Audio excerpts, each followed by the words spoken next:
pasti dong, pasti. Nah, lu Za, gimana Za? Sebanyak Agung gitu nggak? Lebih banyak saya. Karena dia masih harus antar ke sana kemari tuh. Bahkan masih ada rutinnya ya Za ya? Apa? Rutinnya masih ada ya?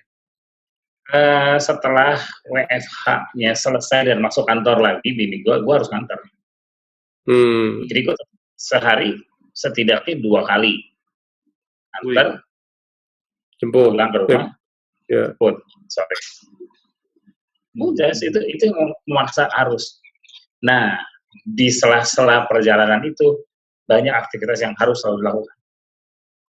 Apa aja? Kalau misalnya mau ngapain, enggak, apapun yang dilakukan. Misalnya tadi, termasuk beli aqua, beli gas, ke supermarket. Jadi sekali pergi, aktivitasnya banyak. Terus lu pakai apa aja tuh? Gue rutin. Terus lu pakai apa aja? Lu pakai APD lu. Katanya kan lu kalau keluar rumah tuh lengkap sekali perlengkapannya, face shield. Iya, itu kenapa gue nanya sama Agung. Bener, gue pakai jaket, gue pakai sarung tangan, masker pasti, celana panjang pasti, dan semua yang dipakai itu nggak masuk ke rumah. Jadi nyampe di depan langsung jaketnya dibuka, semprot pakai disinfektan, jemur, topi, kemudian sarung tangan sih kalau udah supermarket. Kenapa? Sepatu di luar. Kenapa itu dilakukan? Ya dari baca kan jadi tahu, oh nempel di sini, ada di sini, ada di situ. Ya ini memitigasi aja, mengurangi. Gue masih ada bayi di rumah. Iya benar-benar. Ada orang. Walaupun kan, maksudnya kita menjaga karena barangnya nggak kelihatan. Dan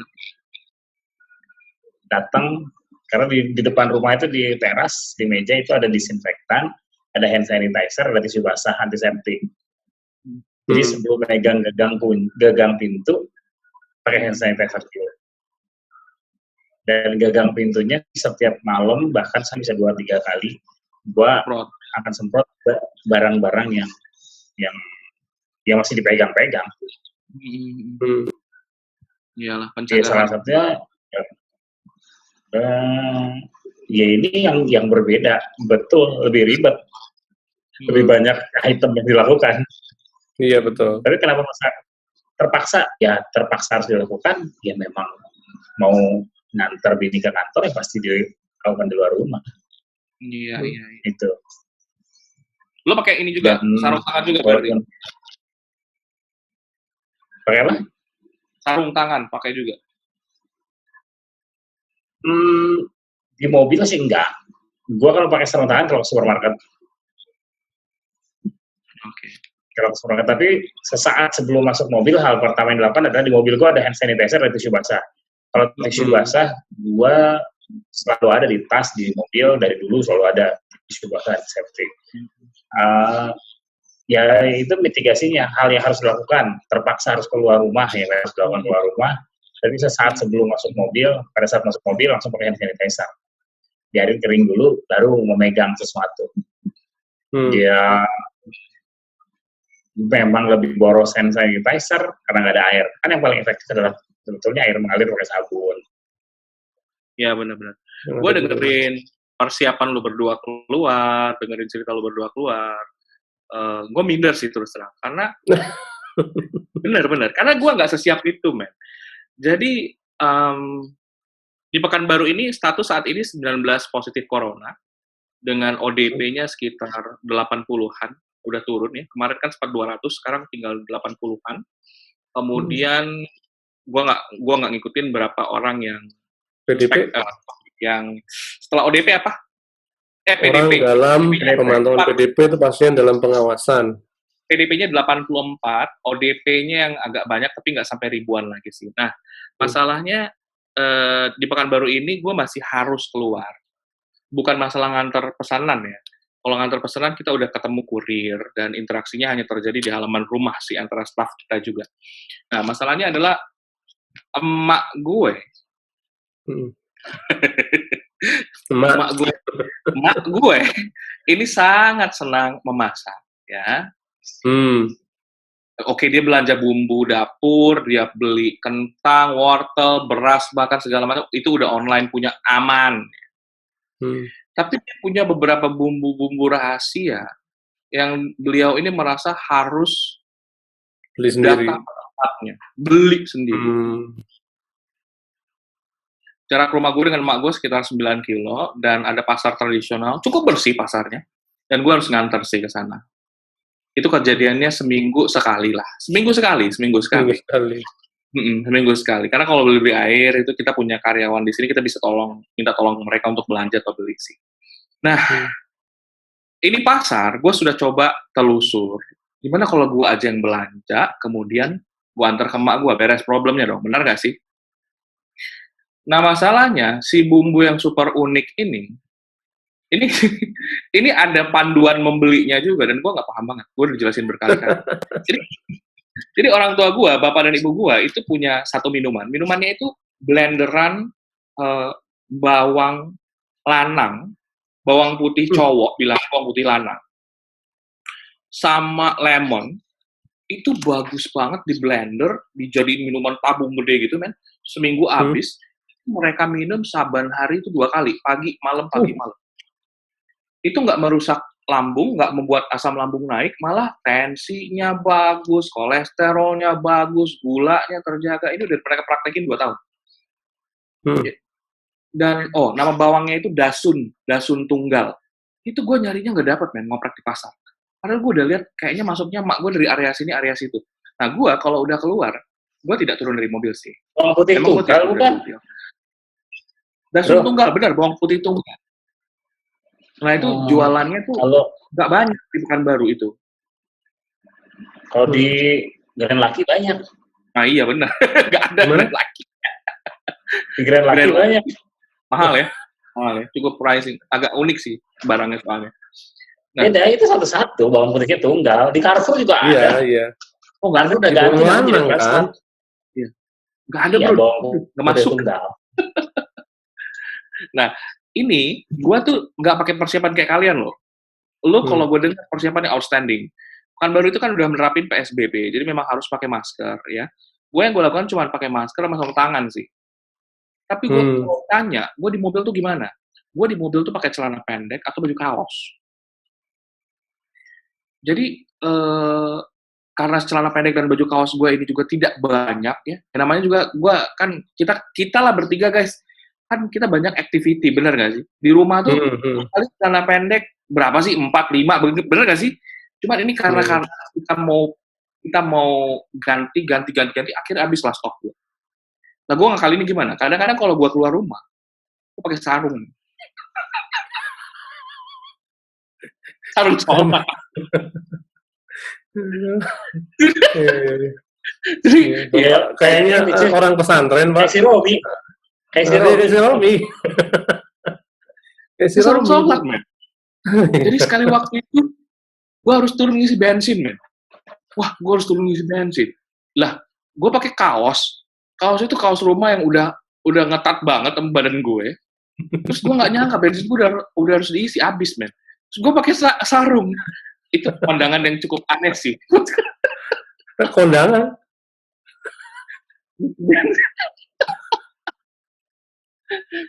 Jadi hal-hal itu masih gue lakukan sih, nganter emak gue seminggu sekali activity ke pasar tradisional, tapi gue tidak turun, dan emak gue emang cukup cepat sih belanjanya, hanya sekitar 5 menit, 6 menit itu udah beres lagi. Dan kalau yang lain-lainnya kayak belanja pasar, beli air galon, kita lebih minta bantuan orang toko kita sih, belanjain tolong dibantu. Kemarin gue sempat ngobrol, jadi sempat teleponan lah beberapa teman-teman di sini juga ya bro ya. Ini kita bukan mau mungkit-mungkit atau mau mengangkat-ngangkat nama seseorang, gue tidak sebut nama. Nah, mereka beberapa tuh bilang begini, bro, kita ini mau bantu orang-orang ya, komunitas, masyarakat sekeliling rumah ya, karena kita juga teman-teman yang berusaha lah. Teman-teman ini pengusaha lokal. Tapi ada permasalahan nih. Dari 4 orang ini, 3 orang ini toko sudah ditutup, bro. Artinya dengan PSBB ini tidak boleh activity, dia harus rumahin orang, dan dia rumahin orangnya harus bayar gaji. Cuman mereka bilang gini, bro, kita mau bantu orang, kita mau tolong teman-teman kita, tapi kita nggak tahu nih, ini forecast-nya berapa lama lagi. Gue cuman takut dari gue bisa bantu orang, gue malah bakal minta bantuan sama orang nih, bro. Nah, ini ada bisik-bisik kayak gini nih, bro. Hmm. Jadi dari gue bisa bantu orang, ini teman-teman gue ngomong nih, dari gue sekarang bantu orang, mood gue bantu orang. Tapi gue takut, Rif, nanti suatu hari jadi gue akan bisa minta bantuan sama orang. Karena kok gue kayaknya nggak bisa memprediksinya juga ya. Bisnisnya 22 tahun, bro. Shake Iya, bro. kemarin kita bahas. Semua orang ini baru ngalamin pertama kali. Jadi nggak usah diprediksi, jalanin gitu, bilangin. Nggak bisa. Nah itu. Mau Beberapa habisnya orang kapan kita nggak tahu. Nggak bisa.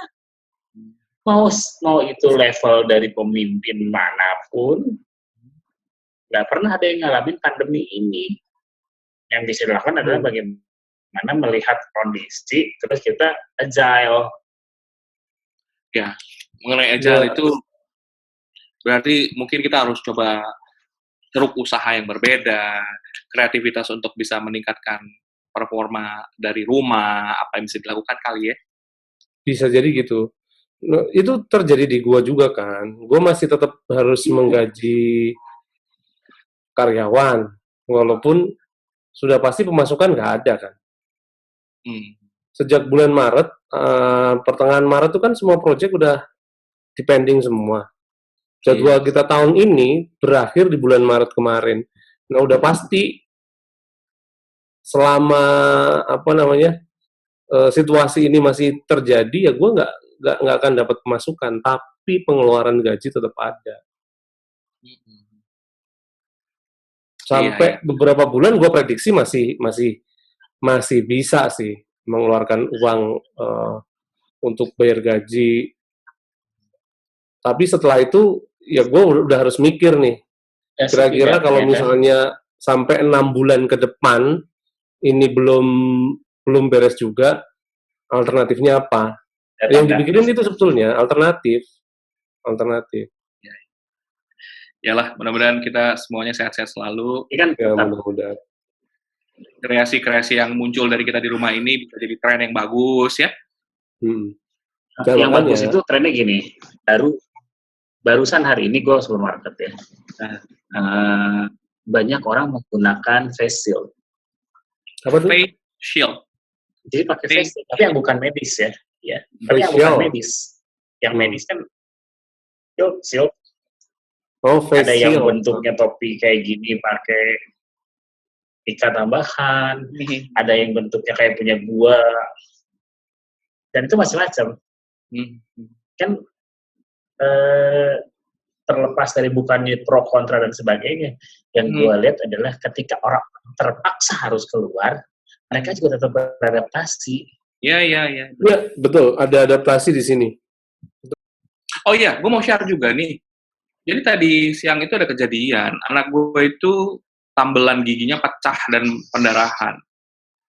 Gue baru tahu Ikatan Dokter Gigi seluruh Indonesia ini sudah mentiadakan praktek dokter gigi umum. Jadi, kalau kita ada masalah dengan gigi, anak kita itu pasti akan ditangani oleh dokter gigi spesialis, atau kalau kondisinya sangat high emergency, artinya risky, baru dokter umumnya yang datang. Jadi kebalik, bro. Yang praktek sekarang itu dokter spesialis giginya. Dokter umumnya tuh disimpan. Dan gue terhubung dengan dokternya itu pakai WhatsApp, atau nggak itu telepon. Akhirnya gue bilang, Dok, jadi Anda harus educate saya. Apa yang harus saya lakukan ke anak saya? Nah, ada pertolongan pertama, karena anak gue ternyata tidak terus-terusan sakit giginya. Dan dokternya itu konsul, sampai malam ini barusan. Itu dokternya masih WhatsApp gue. Nah, saran terapinya apa saja. Segitunya loh. Karena mereka jadi konsultasinya lebih online ya sekarang ya? Ya. Akhirnya kita nggak bayar biaya dokter ke rumah sakit, enggak. Cancel, balik. Itu. Tapi bagus juga tuh, masih mau melayani konsultasi walaupun nggak dibayar kan? Harus, bro. Harus. Hebat itu. Jadi pihak rumah sakit itu mengharuskan mereka untuk melayani pasien yang kontak ke dokter-dokter tersebut, apalagi yang sudah pernah ditangani oleh yang bersangkutan, begitu sih, Bro. Nah, ini pengetahuan baru juga buat gue, nih gue share sama lo berdua nih, buat teman-teman yang dengerin juga, kalau lo sakit gigi, lo jangan buru-buru ke rumah sakit, kecuali kalau Ini gue baca emergency, aturannya. lo dilayanin pasti. Oke. Ya. Iyalah. Pokoknya Mudah-mudahan protokolnya lah, kita harus punya protokol yang ketat. Ya. Mudah-mudahan yang kita sharing bisa bermanfaat buat kita bertiga dan buat teman-teman yang nonton ya. Ya, gue sih pengen orang-orang juga aware lah. Iya. Karena kalau kita nggak aware, puncak dari pandemi ini bisa lebih panjang. Ayo guys. Dan yang rugi kita juga. Gitu kan. Jaga diri, jaga teman, jaga lingkungan, jaga keluarga. Iya. Iya dong. Oh, sama jaga lingkungan. Bener. Yes. Iya betul, jaga lingkungan. Karena tingkat kriminalitas akan meningkat. Benar. Hati-hati. Semoga sehat-sehat semuanya dan kita tidak berharap masalah puncak dari pandemik ini bisa kita state sebagai sebuah puncak atau apapun lah itu. Yang penting lebih baik kita berharap kita bisa ketemu dengan teman-teman yang semakin disiplin lagi untuk memutus mata rantai pandemik ini. Bener ya? Ya. Oke, sampai ketemu lagi di tayangan-tayangan kita berikutnya bersama Berkarya Merdeka!